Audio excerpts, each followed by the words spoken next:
जय मां बिरजा। आपण जानिछंती कि जाजपुर मां बिरजांक मंदिरर एही रहस्य। जेतेबेले मां सती प्राणत्याग कले महादेव शिव अत्यंत दुख और क्रोधरे सतींक मृत शरीर को कांधरे धरी सारा ब्रह्मांडरे घुरी बुलिले एवं प्रलय तांडव आरंभ कले। शिवंक क्रोध एते भयंकर थिला जे जदि से एमिति तांडव जारी रखिथान्ते तेबे पूरा पृथ्वी एवं सृष्टि ध्वंस हो जाइथान्ता। शिवंक मोह भंग करिबा एवं सृष्टि को रक्षा करिबा पई अन्य कोनोसी बाट नथिला। तेणु भगवान विष्णु निजर सुदर्शन चक्र द्वारा मां सतींक शरीर को 51 खंड करिदेले। जेमिति शरीर खंड खंड होईगला, शिवंक कांधरु भार खसीगला एवं से तांडव बंद करी शांत हेले।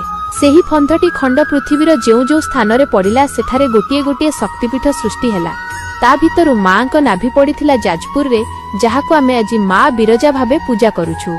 जदि आपण मां को विश्वास करंती तेबे कमेंट रे जय मां बिरजा निश्चय लेखन।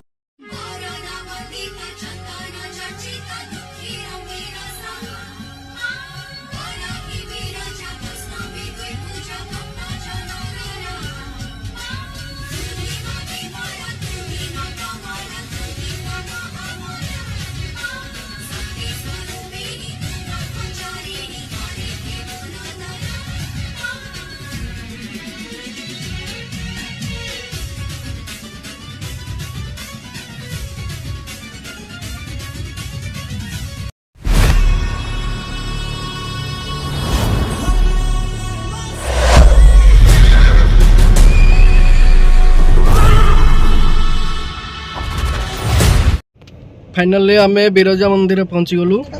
यहाँ माँ को मंदिर ये देखा जाऊँ। आम पार्किंग करने छिड़ा हो पार्किंग करदे भीतर को जीवु। पार्किंग पूरा प्रबल भिड़।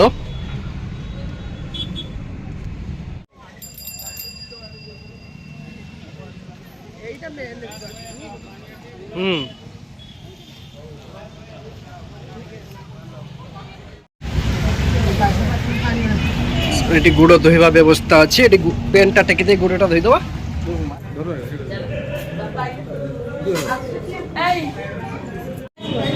माँ को ऊपर फूल चढ़ाब। फूल किଣା ହେଇଗଲା। ଏଠି ମାଉସୀ ଧରୁଛନ୍ତି ତାଙ୍କ ଫୁଲ। ଏଠି ଲାଇନ୍ କରୁଛନ୍ତି ତାଙ୍କ ଫୁଲ।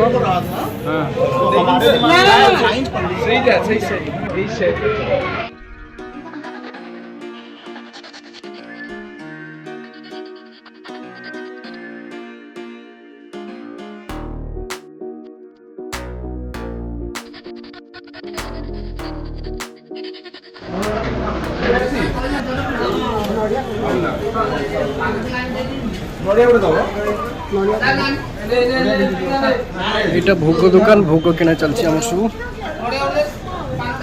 আগুটা ধূপ দীপ ধূপ দীপ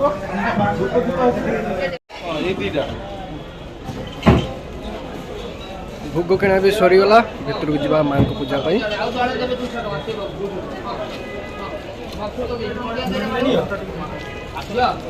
प्रबल भिड़ अच्छे आज मंदिर।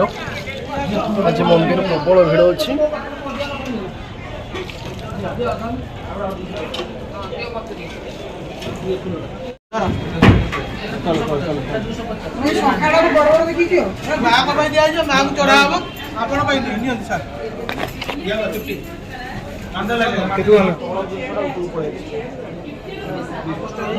माँ को लगे लुगा शंखा चूड़ी सब किना सरीगला। जीवा पूजा करने।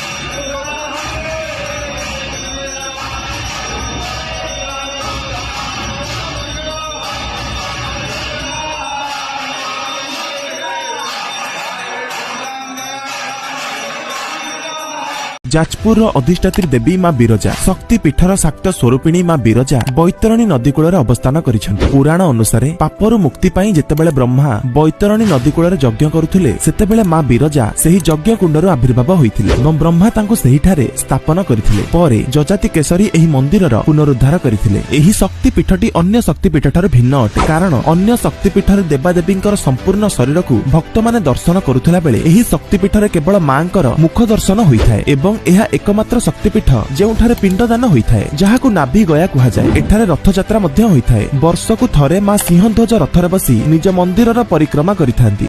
ଏ ମାଟି ଆଜ୍ଞା ଯାଜପୁରର ମାଟି ଗୋଟେ ଇତିହାସର ମାଟି। ଏ ମାଟି ଯେଉଁ ମାଟିରେ ଜଗତର ମାଲିକାଣୀ ବିରାଜମାନ କରିଛନ୍ତି ମା ବିରଜା ଠାକୁରାଣୀ,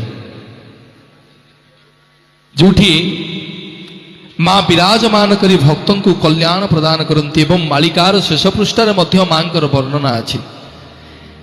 ଯେଉଁ ମା ଯଜ୍ଞକ୍ଷେତ୍ର ଯଜ୍ଞରୁ ବିରାଜମାନ କରିଥିଲେ, ଯଜ୍ଞରୁ ସୃଷ୍ଟି ହେଇଥିଲେ, ଏ ମାଙ୍କୁ ଆଜ୍ଞା କେହି ପ୍ରତିଷ୍ଠା କରିନାହାନ୍ତି, ଏ ମାଙ୍କୁ କେହି ତିଆରି କରିନାହାନ୍ତି। ଏ ମା ମୋର ଯେତେବେଳେ ବୈତରଣୀ ନଦୀ କୂଳରେ ପିତାମହ ବ୍ରହ୍ମା ଆଜ୍ଞା ଯଜ୍ଞ କରୁଥାନ୍ତି, ଯଜ୍ଞରୁ ସୃଷ୍ଟି ହେଇଥିଲେ ତ୍ରିବେଣୀ ଅମାବାସ୍ୟାରେ ମା। ଇଏ ହେଲେ ଯଜ୍ଞ ସମ୍ଭୂତା ମା, ଯାଜ୍ଞସିନୀ ଯାହାଙ୍କୁ କୁହାଯାଏ, ଯଜ୍ଞରୁ ବାହାରିଥିଲେ ମା। ଏବଂ ଏ ମାଙ୍କ ପାଖରେ ଗୋଟେ କୁଣ୍ଡ ଅଛି ଯାର ନାଁ ହଉଛି ନାଭିଗୟା। ଯୋଉ କୁଣ୍ଡରେ କେତେ ଲୋକ କେତେ ପିଣ୍ଡଦାନ କରନ୍ତି, କିନ୍ତୁ ସେଇ ସବୁ ସେ ନାଭିଗୟାରେ ଆଜ୍ଞା ଲୀନ ହେଇଯାଏ। ଇଏ ହଉଛି ମୋ ମାର କଥା। ଏବଂ ଆପଣ ଶୁଣିଲେ ଆଶ୍ଚର୍ଯ୍ୟ ହେବେ, ସବୁଦିନ ସନ୍ଧ୍ୟା ସମୟରେ ଜଗତର ନାଥ ଜଗନ୍ନାଥ ମହାପ୍ରଭୁ ମାଙ୍କର ଦର୍ଶନ କରିବାକୁ ଆସନ୍ତି। ଆପଣ ପଚାରିବେ ଭାଇ କ'ଣ ପ୍ରମାଣ ଅଛି? ପ୍ରମାଣ ହଉଛି ଆଜ୍ଞା এই ପାଖରେ ଗୋଟେ ପର୍ବତ ଅଛି ଯୋଉଠି ଆଜ୍ଞା ମୂର୍ତ୍ତି ଫୂର୍ତ୍ତି ସବୁ ତିଆରି ହୁଏ, ପାଣି କୋଇଲି ପାଖରେ। ସେ ପର୍ବତ ତଳେ ଗୋଟେ ଶଙ୍ଖ ଅଛି, ଯୋଉ ଶଙ୍ଖର ନାଁ ହଉଛି ଆଜ୍ଞା ଶଙ୍ଖ ଗଲଗଲି। କ'ଣ ପାଇଁ ଏଇ ନାଁ ଶଙ୍ଖ ଗଲଗଲି? ଜଗନ୍ନାଥ ମହାପ୍ରଭୁ ପ୍ରତ୍ୟେକ ଦିନ ମାଙ୍କୁ ଦର୍ଶନ କରିବାକୁ ଆସନ୍ତି ଏବଂ ମା ବିରଜା କ୍ଷେତ୍ରରୁ ଜଗନ୍ନାଥ ମହାପ୍ରଭୁଙ୍କୁ ଛାଡ଼ିବାକୁ ଯାଆନ୍ତି।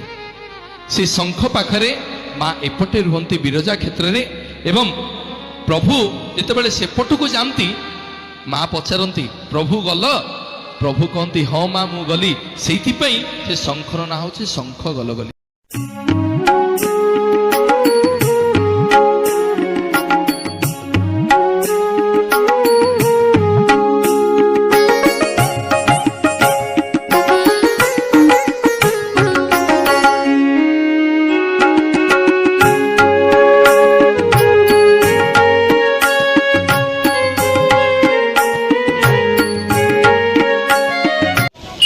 मंदिर आसी माउसी केमती लागला? भल लागला ना? हाँ भल लगे ना ठाकुर माई तुमको केन लागला? भल लागला। या भलर भलर दर्शन टा मिलला। आज रविवार भी भिड़ प्रबल थिला, हमर जाओ भल भलर दर्शन हेला। माई को दर्शन सला, अबे हमें चललु आम काम रे। हां